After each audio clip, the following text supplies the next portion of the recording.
أعوذ بالله من الشيطان الرجيم. بسم الله الرحمن الرحيم.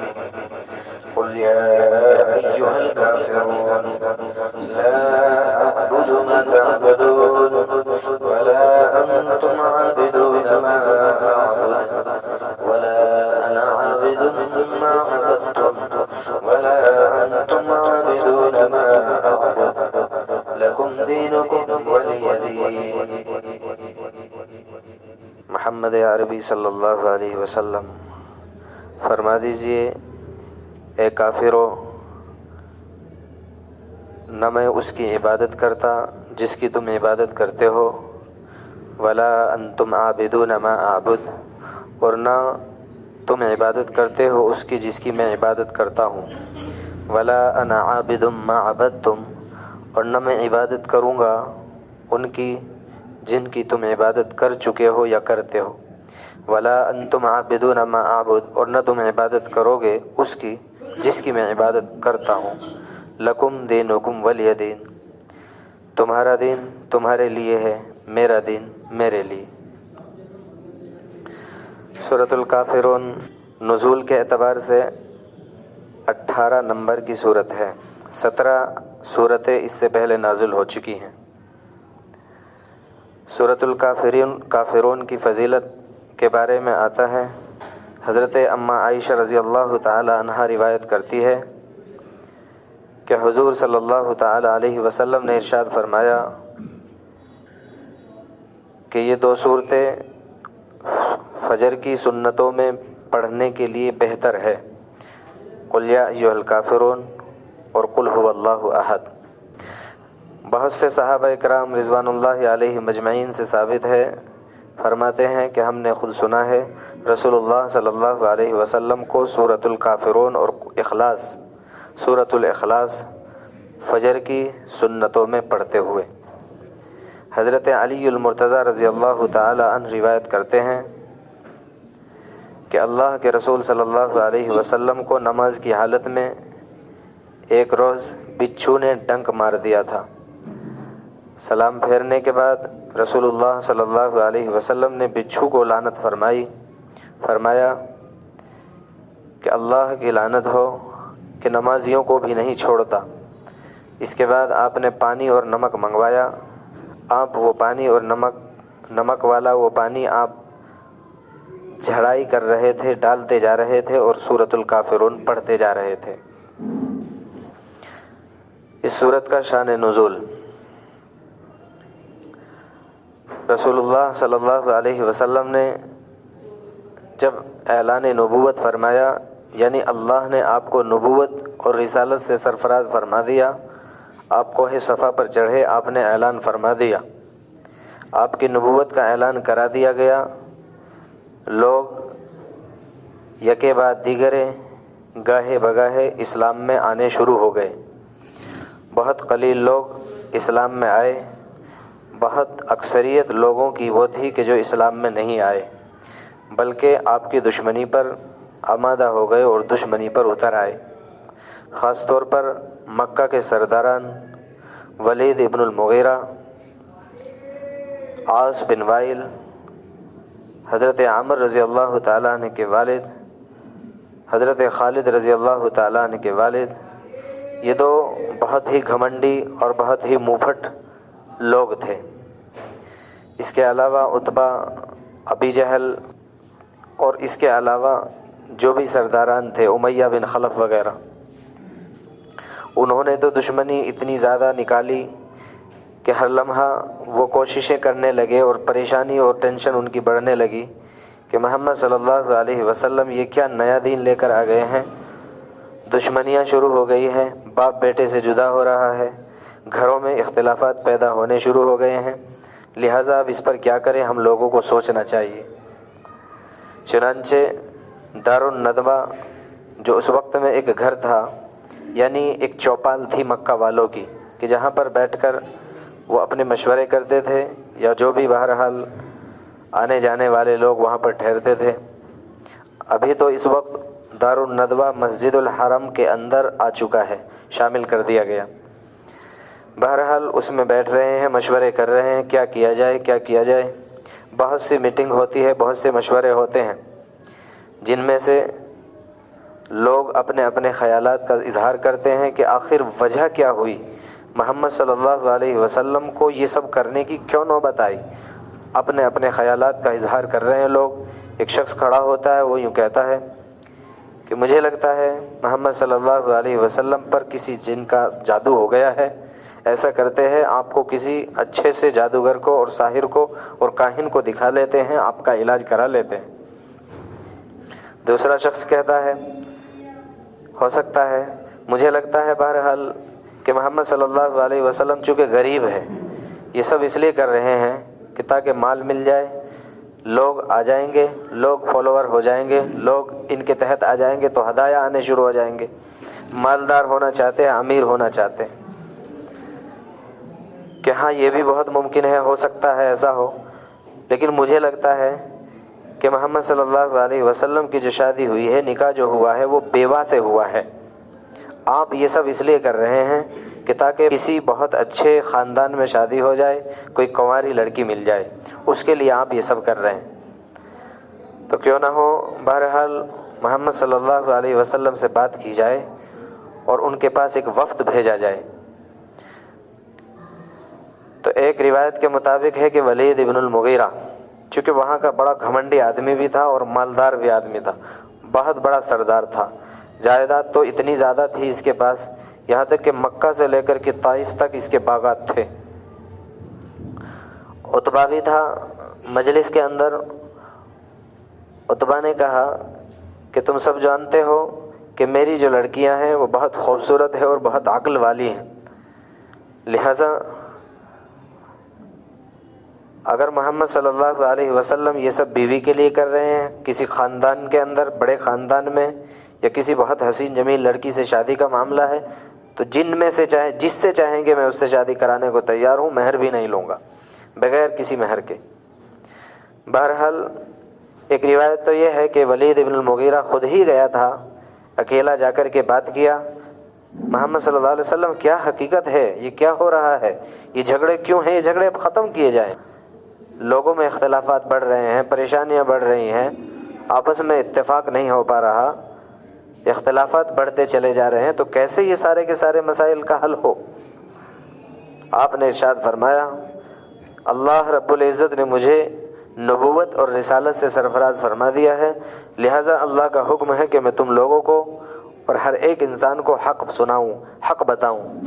میں کہتا ہوں جھوٹ نہیں بولنا، میں کہتا ہوں سچ بولنا ہے، میں کہتا ہوں دیانت داری کے ساتھ زندگی گزارنی ہے، میں کہتا ہوں امانت داری کے ساتھ زندگی گزارنی ہے، عدل اور انصاف کے ساتھ کھڑے رہنا ہے۔ آپ کے سامنے آپ کا باپ ہی کیوں نہ ہو، اگر ظلم پر ہے اس کا ساتھ بالکل نہیں دینا ہے، مظلوم کا ہمیشہ ساتھ دینا ہے، ظالم کے خلاف کھڑے ہونا ہے۔ ولید ابن المغیرہ بہرحال جو تھا، آپ صلی اللہ علیہ وسلم نے اب اس کے سامنے کچھ آیتیں رکھی تھی۔ جب وہ آیتیں آپ نے اس کے سامنے رکھی تو بس کرنے لگا، محمد بس کریں، اللہ کے لیے ہماری رشتہ داری کا تمہیں واسطہ دیتا ہوں، اب بس کرے۔ آپ نے فرمایا کہ کیا تم بھی چاہتے ہو کہ جیسے پہلی قوموں پر عذاب آیا تم پر بھی آئے؟ تو فوراً وہاں سے دوڑا اور بھاگا، گیا تو یہاں سے تھا دار الندوہ سے لوگوں کو کہہ کر کہ میں بات کر کے آتا ہوں محمد سے، لیکن لوگوں نے دیکھا دار الندوہ میں بیٹھے ہوئے جو لوگ تھے، ابھی باقی لوگ، کہ وہ تو وہیں سے واپس اپنے گھر کی طرف دوڑ گیا ہے۔ تو چنانچہ خطرہ ہوا لوگوں کو کہ چونکہ یہ بھی ایک عام بات پھیل چکی تھی کہ جو بھی محمد سے بات کرتا ہے وہ چلا جاتا ہے، وہ ایمان قبول کر لیتا ہے، وہ اسی کا ہو جاتا ہے، تو خطرہ ان لوگوں کو بھی لاحق ہوا، شاید ایسا تو نہیں کہ ولید بھی ایمان قبول کر لیا ہو۔ چنانچہ گئے اس کے گھر پر کہ یہ کیا ہوا، تمہیں کیا ہو گیا، کیا تم بھی ایمان میں داخل ہو گئے ہو؟ ہمیں تو لگتا ہے کہ محمد ساحر ہے، محمد جادوگر ہے، ہمیں لگتا ہے محمد شاعر ہے، ہمیں لگتا ہے محمد کاہن ہے۔ ولید ابن المغیرہ کہنے لگا بالکل نہیں، ایسی کوئی بات نہیں ہے، سچ یہ ہے کہ شاعر و شاعری، کہانت، جادوگر ہم سے زیادہ کون جانتا ہے، ہم سے زیادہ بڑا تجربہ کار ان سب معاملے میں کون ہوگا، تو لہٰذا میں پرکھ کر آیا ہوں، میں سمجھ چکا ہوں۔ تو بہرحال جب ابی لہب نے دیکھا، بہت تیز ترار آدمی تھا، لہٰذا اسے جو ہے آر دلانی شروع کر دی، اور فوراً جو ہے اپنی بات پلٹ کر بولنے لگا کہ دیکھو تم تو بہت بڑے سردار بنے پھرتے تھے کہ میں یہ ہوں، میں وہ ہوں، میں یہ کر دوں گا، وہ کر دوں گا، اور لگ تو ایسا رہا ہے کہ شاید تم بھی اسلام میں کہ نہیں نہیں۔ بہرحال اب اس کو بھی آر آئی، اور وہ بھی جو ہے اپنی اس کی جو سرداری تھی اس سرداری کے اوپر جو ہے فوراً کھڑا ہوا کہ نہیں نہیں، میں اسلام نہیں لایا ہوں، میں تو باتیں کر رہا تھا، بہرحال جو میں دیکھ کر آیا ہوں وہی باتیں کر رہا ہوں۔ بہت مختلف حالات آتے گئے، مختلف میٹنگ مشورے ہوتے گئے۔ ایک میٹنگ کے اندر یہ معاملہ ہوتا ہے کہ ایسا کرے کچھ نہ کچھ حل نکالا جائے، بھلے سے ایسا کر لیا جائے کہ محمد صلی اللہ علیہ وسلم سے یہ طے کرا لیا جائے کہ چلو ایسا کر لیتے ہیں، کچھ دن ہم تمہارے معبود کی پوجا کیا کریں گے، کچھ دن آپ ہمارے کی کر لیا کرنا۔ تو لہٰذا حضور اکرم صلی اللہ علیہ وسلم کے سامنے وہ ساری کی ساری باتیں آ گئی۔ وہ بھی آئی کہ مال کا معاملہ آپ کے سامنے رکھا گیا۔ ولید بن المغیرہ نے یہ کہا تھا کہ مال کا معاملہ چاہے جتنا آپ بتا دیجئے کتنا مال چاہیے، آپ کی 7 پشتے بھی کھا کھا کر کے جو ہے تھک جائے گی، مال ختم نہیں ہوگا، آدھے مال کا ذمہ دار میں خود ہوں، جتنا بھی مال طے کیا جائے گا آدھا مال میں دوں گا، باقی آدھا مکہ کے لوگ دیں گے۔ اللہ کے رسول صلی اللہ علیہ وسلم نے ارشاد فرمایا کہ تمہیں کیا لگتا ہے مال کے لیے معاملہ ہے؟ مال کی چھوڑیے، اگر ایک ہاتھ پر میرے چاند اور دوسرے پر سورج رکھ دیا جائے، یعنی ساری کی ساری دنیا کی دولت مجھے دے دی جائے، تب بھی میں حق کو بتانے سے نہیں رک سکتا۔ سلطنت اور بادشاہت کی کیا باتیں کرتے ہیں؟ میں تو کسی بھی معاملے پر اور کسی بھی بنیاد پر جو ہے اللہ کے اس پیغام کو پہنچانے سے نہیں رک سکتا، اللہ کا یہ پیغام مجھے پہنچانا ہے۔ بہرحال اللہ کے رسول صلی اللہ علیہ وسلم کے پاس اب یہ معاملہ آتا ہے آخری سٹیج کا کہ ایسا کرے، اچھا ایسا کرتے ہیں کہ ہم لوگ 1 سال آپ کے معبود کی ہم پوجا کیا کریں گے، 1 سال آپ ہمارے معبودوں کی پوجا کر لیا کرنا۔ کہ نہیں، بالکل نہیں ایسا ہو سکتا۔ کہ اچھا ایسا کر لیتے ہیں کہ آپ کے معبود کی ہم 1 سال پوجا کیا کریں گے، آپ 1 مہینہ کر لیا کرنا۔ کہ نہیں، یہ نہیں ہو سکتا۔ لاسٹ میں یہ ہوا کہ 1 دن آپ پوجا کر لیا کریں ہمارے معبودوں کی، ہم 1 سال تک کیا کریں گے۔ کہ نہیں، بالکل نہیں ہو سکتا۔ بہرحال یہاں تک معاملہ آیا کہ اچھا ایسا کرے آپ صرف ہاتھ پھیر دیا کریں، آپ کے معبود کی پوجا کیا کریں گے، ساری زندگی پوجا پاٹ کریں گے، لیکن صرف آپ ہاتھ پھیر دیا کریں۔ اسی کو اللہ تبارک و تعالیٰ نے قرآن میں بھی ارشاد فرمایا۔ بہرحال اللہ کے رسول صلی اللہ علیہ وسلم اب جب یہ باتیں ہو ہی رہی تھی تو آپ خاموش ہو گئے۔ اسی موقع پر قل یا ایھا الکافرون اللہ تبارک و تعالیٰ نے نازل فرمائی ہے۔ آپ خاموش ہو گئے تو آپ پر جو ہے آیات کریمہ جو ہے اس صورت کی جو ہے نازل ہونی شروع ہوئی۔ ان لوگوں نے جب یہ پیشکش رکھی تو ان کو ایسا محسوس ہوا کہ شاید اس بات پر ہمارا معاملہ بن رہا ہے، آپ خاموش ہو گئے ہیں، آپ پر ان باتوں کا شاید اثر ہو رہا ہے۔ لیکن آپ جب اس کے بعد بولے، آپ نے فرمایا جب وحی آ گئی کہ دیکھو میں اس لیے خاموش نہیں تھا کہ تمہاری باتوں کا اثر تھا، بلکہ معاملہ یہ ہے کہ اللہ تبارک و تعالیٰ نے جبرائیل امین علیہ الصلوۃ والتسلیم کو بھیجا، اللہ رب العزت کی وحی لے کر اللہ کی طرف سے پیغام آیا ہے، اور آپ نے قرآن پاک کی سورۃ الکافرون پڑھنا شروع کیا۔ یہ سورت اس موقع پر نازل کی گئی ہے۔ اللہ تبارک و تعالیٰ نے بہت اہم حکم ارشاد یہ فرمایا ہے، قل یا ایھا الکافرون، فرما دیجئے کافرو، لا اعبد ما تعبدون، نہ میں تمہارے معبودوں کی پوجا کرتا ہوں، نہ تم میرے معبود کی پوجا کرتے ہو۔ جن کو تم پوجتے ہو اس کو میں معبود بالکل نہیں سمجھتا اور بالکل نہیں مانتا۔ 2 اہم سبق علماء کرام نے بیان فرمائے ہیں، مفسرین کرام نے اس سورت کے اندر۔ ایک تو بہت اہم یہ ہے، اللہ کو تمام صفات کے ساتھ اللہ ماننا، اللہ کو تمام صفات کے ساتھ میں اللہ ماننا، ذرہ برابر بھی کمپرومائز نہیں کیا جا سکتا، ذرہ برابر بھی شرک کا شائبہ اگر کہیں ہو رہا ہے تو بالکل برداشت نہیں کیا جا سکتا۔ کیوں؟ اس لیے کہ یہ لوگ جو ہیں یہ خود بھی ایسا نہیں ہے کہ اللہ کو نہیں مانتے، اللہ کو خود بولتے تھے، مانتے تھے، اللہ کو مانتے تھے، لیکن اس کے باوجود یہاں تک کہ اس وقت کے لوگ بھی اور اس سے پہلے کے لوگوں کا بھی اور آج بھی یہی معاملہ ہے۔ 2 مثالیں لوگ دیتے آئے ہیں اور اس وقت بھی دیتے تھے، آج بھی دیتے ہیں کہ دیکھو اتنا بڑا بادشاہ ہے، اتنے بڑے بادشاہ سے، اتنے بڑے حاکم سے براہ راست کوئی مل نہیں سکتا، تو بڑے بادشاہ سے جب ملنا ہوتا ہے تو اس کے مشیروں سے ملا جاتا ہے، اس کے کارکنانوں سے ملا جاتا ہے، لوگوں سے جو اس کے قریبی ہوتے ہیں، اس کے جو ذمہ داران ہوتے ہیں ان سے بات رکھی جاتی ہے، وہ جا کر کے وہاں تک ملاتے ہیں۔ ایسا تھوڑا ہی ہوتا ہے کہ بادشاہ سے ڈائریکٹ مل لیا جائے۔ تو لہٰذا ہم بھی اسی طرح سے جو ہے ان سارے کے سارے نائلہ ہو یا دوسرے معبودان جو بھی ہے، بہرحال ان سب کو ہم پوجتے ہیں، لیکن الہ تو ہے، الہ ہے، لیکن خیالات چونکہ یہ تھے کہ اللہ تعالیٰ نے سب کچھ بنایا ہے، سورج زمین بنانے والا اللہ ہی ہے، ہم سب کو بنانے والا اللہ ہی ہے، لیکن اس نے کچھ اختیارات ان دیوی دیوتاؤں کو دے دیے ہیں۔ بارش برسانی ہے تو اس سے مانگیں گے، اگر کسی کو کھانا نہیں ہے تو وہ اس سے مانگے گا۔ علم کا معاملہ اللہ نے مثال کے طور پر کسی اور دیوی کو دے دیا ہے۔ آج تک بھی یہی حالات لوگوں کے ہیں، اسی طرح کے خیالات۔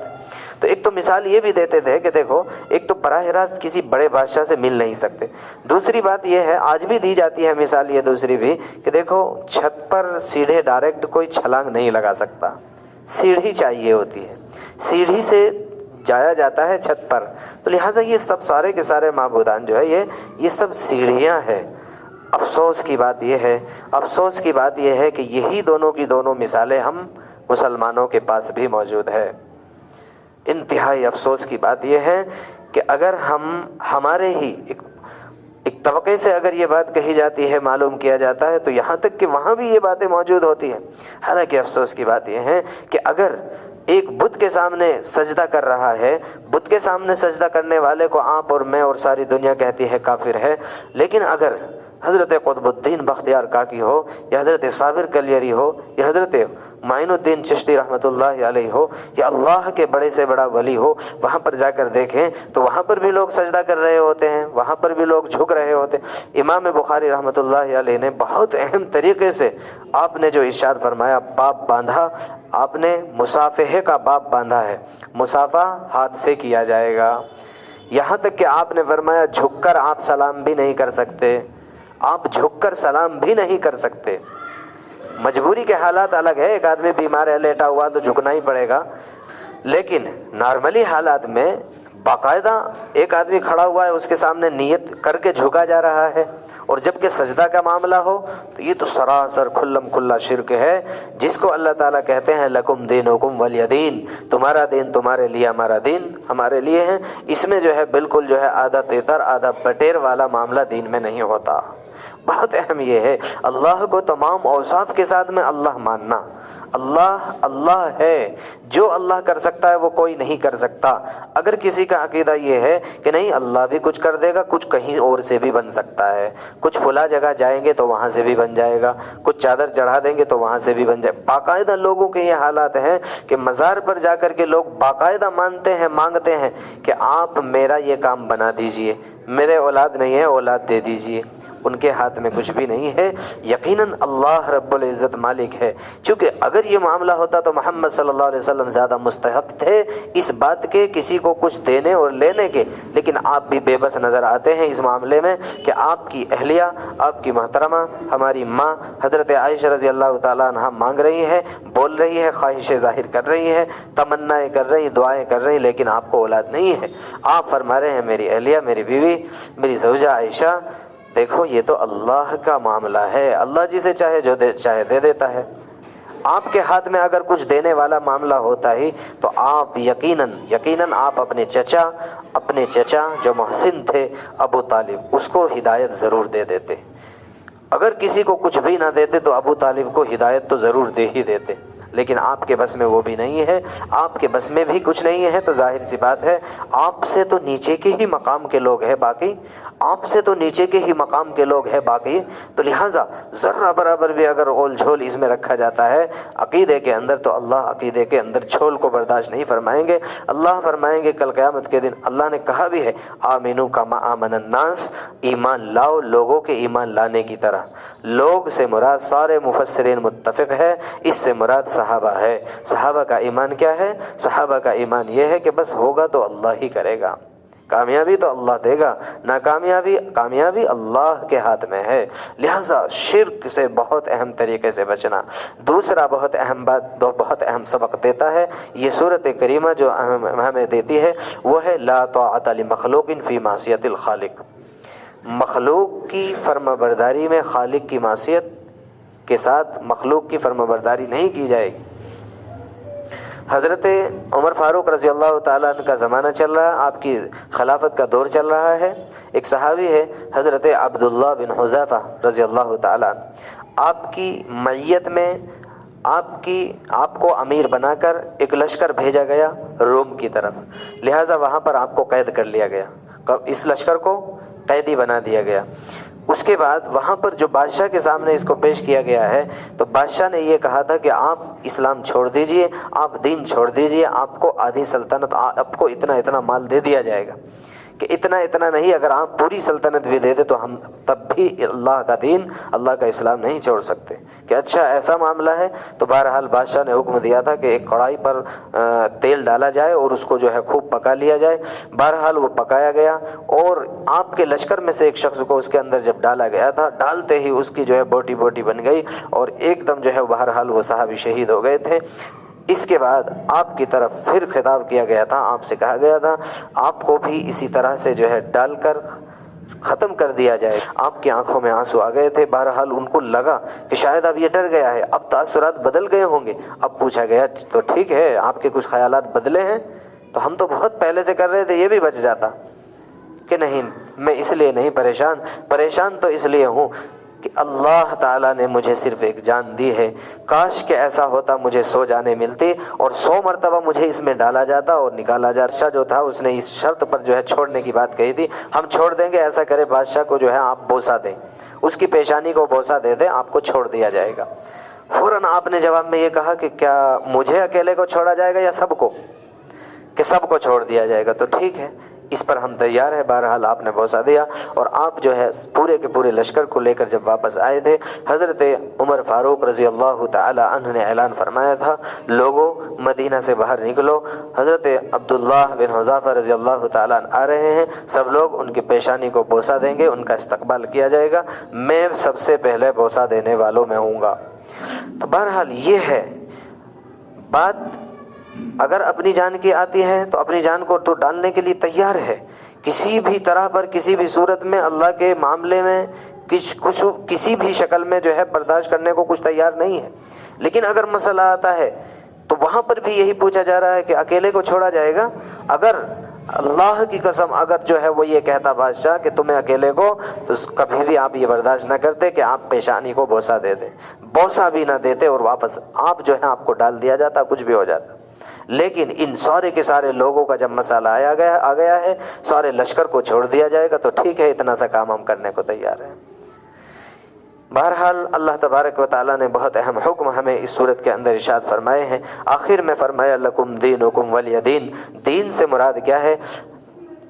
حضرت حکیم الامت تو فرماتے ہیں کہ دین سے مراد یہاں پر جو ہے قیامت کا دن ہے، مالک یوم الدین میں جو دین ارشاد فرمایا گیا ہے، کل قیامت کے دن صاف ہوگا، جو جیسا کر رہا ہے اس کے سامنے آ جائے گا۔ بعض حضرات نے فرمایا ہے کہ دین سے مراد اعمال ہے، تمہارے لیے تمہارے اعمال ہیں، میرے لیے میرے اعمال ہیں، تم جیسا کرو گے ویسا تمہارے سامنے ہوگا، میں جیسا کروں گا میرے اعمال کا بدلہ مجھے دیا جائے گا۔ قل یا ایھا الکافرون، فرما دیجئے کافرو، لا اعبد ما تعبدون، میں عبادت نہیں کرتا ان کی جن کی تم عبادت کرتے ہو، ولا انتم عابدون ما اعبد، اور نہ تم عبادت کرتے ہو اس کی جس کی میں عبادت کرتا ہوں، اور نہ میں عبادت کروں گا اس کی جس کی تم عبادت کر چکے ہو، ولا انتم عابدون ما اعبد، اور نہ تم عبادت کرو گے اس کی جس کی میں عبادت کرتا ہوں، لکم دینکم ولی دین، سو تمہارے لیے تمہارا دین، میرے لیے میرا دین۔ سبحان اللہ وبحمدہ، سبحانک اللہم وبحمدک، ونشہد ان لا الہ الا انت، ونستغفرک ونتوب الیک۔ سبحان ربک رب العزۃ عما یصفون، وسلام علی المرسلین، والحمد للہ رب العالمین۔